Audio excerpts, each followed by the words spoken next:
রাত্রির 10টার সময় আমার 16 বছরের একমাত্র মেয়ে বলল, বাবা ফুচকা খাবো বাবা। আমি বললাম, মা এখন তো রাত অনেক হয়ে গেছে, আগামীকাল না হয় তোমাকে ফুচকা এনে দেবো। না বাবা, আমি এক্ষুনি খাবো, আমার আর ভাত খেতে ইচ্ছে করছে না। তখন আমি আর কি করি, শার্টটা গায়ে দিয়ে বেরিয়ে পড়লাম। ধারে কাছে ফুচকার কোনো দোকান নেই, রিক্সা নিয়ে গিয়ে তারপরে ফুচকা নিয়ে রাত্রি বাড়ি ফিরতে ফিরতে রাত 11টা হয়ে গেল।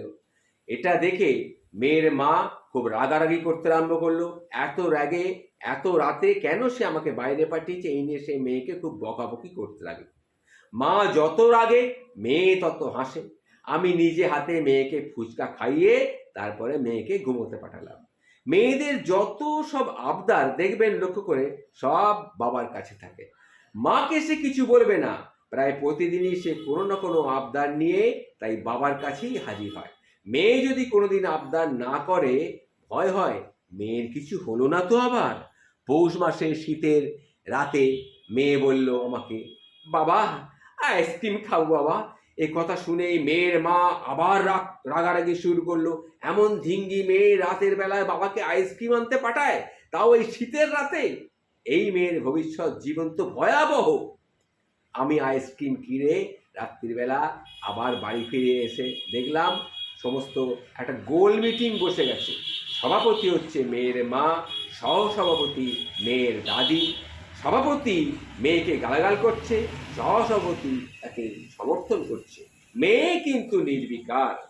আমি থিতু হয়ে বসতেই সভাপতি এবং সহসভাপতি আমার উপর একবারে ঝাঁপিয়ে পড়ল। তাদের ধারণা আমি লাই দিয়ে দিয়ে মেয়ের ভবিষ্যৎটাকে তছনছ করে দিচ্ছি। এই মেয়ের যে কোনো ভবিষ্যৎ নেই তারা দিব্য দৃষ্টিতে দেখতে পাচ্ছে। আর আমি গাল খাচ্ছি আর মেয়ে আরামসে আইসক্রিম খাচ্ছে। মেয়েটা এমএসসি পরীক্ষা দিয়েছে, এখনও আমি মাঝে মাঝে মেয়েকে খাইয়ে দিই।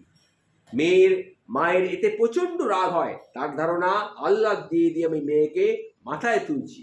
মেয়ে আমার বলে, বাবা তুমি যখন দলা পাকিয়ে ভাতের দলাটা আমার মুখে ঢুকিয়ে দাও, কি স্বাদ লাগে বাবা।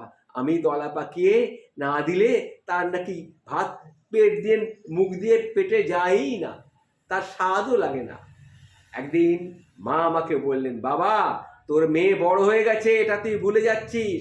মেয়েকে এভাবে ছোট করে রাখিস না, এটা পৃথিবী চিনতে ওর ভুল হবে। ওকে বড় হতে দে, নইলে আখেরে এই মেয়ের জন্যেই তুই কিন্তু কষ্ট পাবি। জানেন ভগবান কি লিখে রেখেছে? মেয়েদের জীবন আমার কাছে মনে হয় বড় অনিশ্চিত।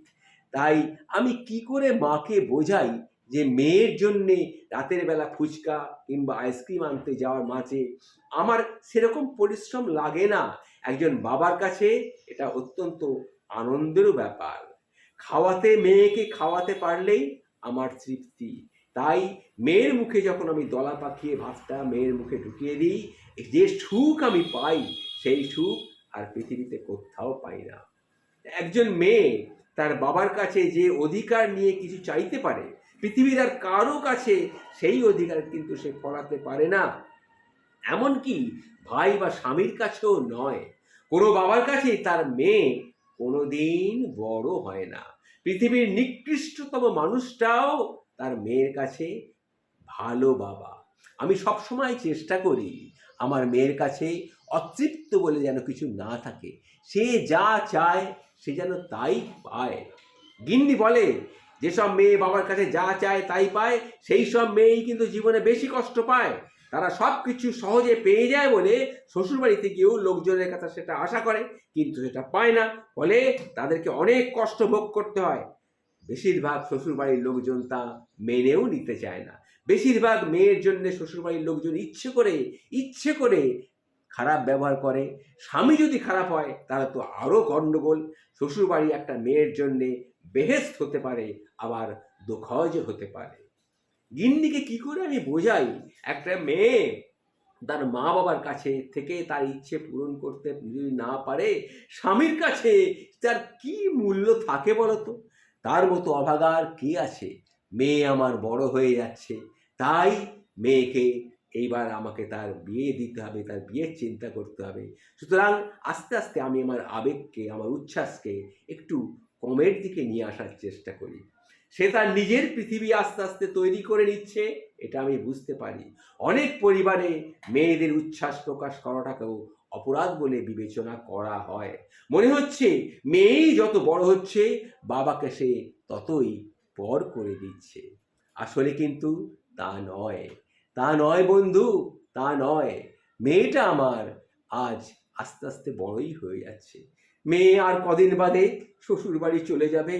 তখন সে তো আর বাবার কাছে বলবে না রাত্রির 11টার সময়, বাবা আমি ফুচকা খাবো, কি আইসক্রিম খাবো, কি বাবা তুমি আমাকে ভাতটা মেখে খাইয়ে দাও, না হলে ভাতটা আমার গলা দিয়ে নামবে না বাবা, আমার গলা দিয়ে নামবে না।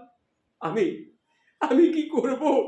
আমি যে বাবা, আমি যে বাবা, বাবা কি পারে তার মেয়ের কোনো দুঃখ কষ্ট দেখতে?